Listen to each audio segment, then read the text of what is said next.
हाँ जी। Good evening बच्चों, क्या हाल। So here this is Kanoon man from law and bell YouTube channel. So बच्चों, आज हम कुछ लीगल मैक्सिम्स के बारे में बात करेंगे जो काफ़ी इंपॉर्टेंट लीगल मैक्सिम्स है, जो कि सेक्शन 81 ऑफ द आईपीसी की इम्प्लीकेशन में यूज़ किए जाते हैं। ठीक है ना। तो बेटा, दो लीगल मैक्सिम्स है जो मैं आज आपसे डिस्कस करूंगा। सो ये these two are the legal maxims that we will discuss today. ठीक है। तो बेटा देखो, क्या है ना कि जब भी सेक्शन 81 की इम्प्लीकेशन आप यूज करते हो, सेक्शन 81 को इंटरप्रेट करते हो, और जब भी आप इम्प्लीकेशंस की यूज करते हो सेक्शन 81 की, तो उसमें दो लीगल मैक्सिम्स का कॉन्सेप्ट यूज होता है। Basically section 81 talks about necessity, and section 81 of the IPC and the new bill which is introduced in the Lok Sabha right now, that is a BNS bill, that is Bharatiya Nyaya Sanhita. The section 19 of that BNS bill talks about the necessity concept that was introduced in section that was introduced in section 81 IPC. Okay. So these both are same. ध्यान रखना बेटा, दोनों चीजें same ही है। Section 81 भी necessity के बारे में बात कर रहा है, सेक्शन 19 जो नया बीएनएस बिल है वो भी नेसेसिटी के बारे में बात करता है। इसके अंदर दो लीगल मैक्सिम्स है जो बड़े इंपॉर्टेंट है, जो कि यूज किए जाते हैं आंसर में, और इसकी इम्प्लीकेशन को समझने के लिए भी यूज किए जाते हैं।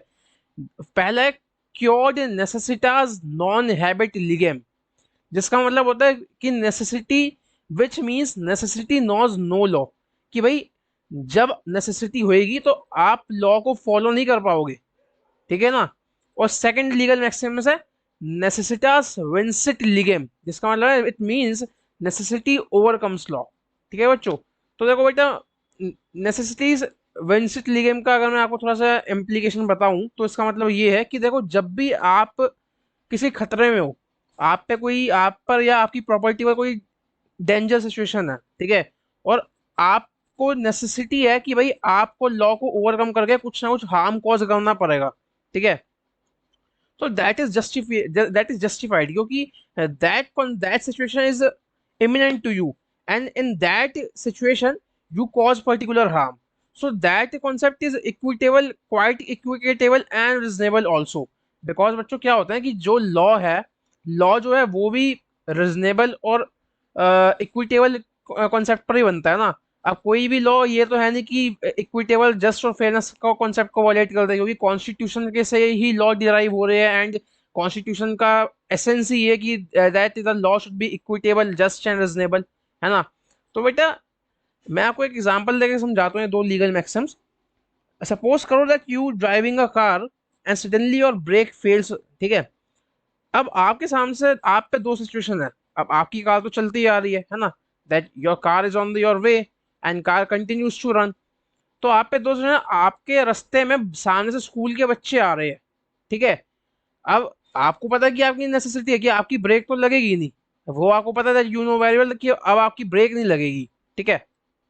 तो आप पे दो सिचुएशन है कि भाई सामने से बच्चे आ रहे हैं, इनको मैं उड़ा दूं। ठीक है। और आपके ही रास्ते में जहां से आप कार लेके जा रहे हो, जहाँ पे जो रास्ता है आपका, वहां पे साइड में कार खड़ी है पार्क हुई हुई। ठीक है।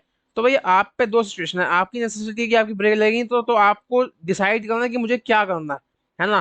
तो बेटा, आप जब भी नेसेसिटी की सिचुएशन है, हमेशा याद रखना कि आप पर थोड़ा सा टाइम होता है सोचने का। ठीक है। That you have a little bit time that you can think that what is reasonable in that imminent situation. ठीक है। अब आप ये नहीं कर सकते कि आप ज्यादा हार्म कॉज कर दो, तो वो गुड फेथ में नहीं रहेगा। ठीक है। ये आप समझ जाओगे जब सेक्शन 81 आईपीसी पढ़ोगे। मेरा मेन कॉन्सेप्ट आएगा लीगल मैक्सिम समझाने का। ठीक है। तो बेटा क्या होगा ना कि जब आपके सामने से बच्चे आ रहे हैं और आपके सामने कार खड़ी है, तो आप सोचोगे कि भाई मैं मतलब क्या कर सकता हूँ। आप ये तो नहीं कि बच्चों को उड़ा दोगे, तो वो तो ज्यादा हार्म कॉज कर देगा, है ना। तो आप क्या करोगे, यू कैन आप क्या करोगे that you hit your car in another car. ठीक है। उससे क्या होगा, उससे आपकी जो सिचुएशन है, आप अपने लिए भी बचाव कर लोगे और सामने वाले बच्चों का भी बचाव कर लोगे, और आपकी ब्रेक भी लग जाएगी, क्योंकि जब आप दूसरी गाड़ी में हिट करोगे, that you cause the harm also in that car, but that is justified in the section 81, or you can say justified in the section 19 of the new BNS bill, because there is a necessity. Whenever there is a necessity, you can cause reasonable harm, and this concept is quite equitable, just and reasonable. And बेटा क्या है ना कि जब भी आप कोई answer लिखो, तो ये लाइन हमेशा घुसा दो हर आंसर में, that it is quite equitable, just and reasonable. You will get more marks in comparison to your classmates, ठीक है, क्योंकि कोई भी लॉ है वो रिजनेबल ही होगा, अनरिजनेबल तो लॉ की कोई इम्प्लीकेशन ही नहीं होती है ना। तो बेटा this is for today, and in next class we will continue from with our constitution lectures. That is we will discuss and we will interpret the article 366 of the constitution, that is definition clause. So that's it for today. I hope that you will understood these two legal maxims. So I just request that please write down in your register, that it will help you to implicate in the implication section 81 of the IPC. Okay, so that's it for today. Good night bacho. If you like this if you like this video, so please share it with your friends, and please like the video also. ठीक है, तो ठीक है बच्चों, आज के लिए इतना. So good night for now, tata, take care, good bye.